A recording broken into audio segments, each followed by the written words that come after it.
Hello guys, আসসালামু আলাইকুম। আজকে আমরা চলে এসেছি আমরা খাওয়ার জন্য। তো এখানে আমড়াগুলোকে ছেলা হচ্ছে এবং সেগুলোকে পানিতে রাখা হচ্ছে যাতে কষ চলে যায়। আর আজকের আমড়া ভর্তা খাওয়ার জন্য অনেকেই রয়েছেন এখানে, আপনারা দেখতে পাবেন। আর এখানে মেশিংয়ের সাহায্যে আমড়াগুলোকে ছোট ছোট করে কাটা হচ্ছে যাতে সবাই সুন্দর মতো খেতে পারে। আর আমরা দেখে বাচ্চারা তো খুবই আনন্দিত যে কখন তারা আমড়া ভর্তা খাবেন।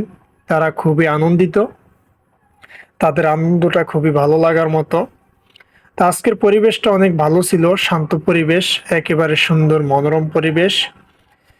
আজকের এই পরিবেশে দেখছেন খুব সুন্দর করে সে হাসি মুখে আমড়াগুলোকে সাইজ করছেন। আর আমরা খাওয়ার জন্য সারিবদ্ধভাবে অনেকেই বসে রয়েছেন, আপনারা দেখছেন।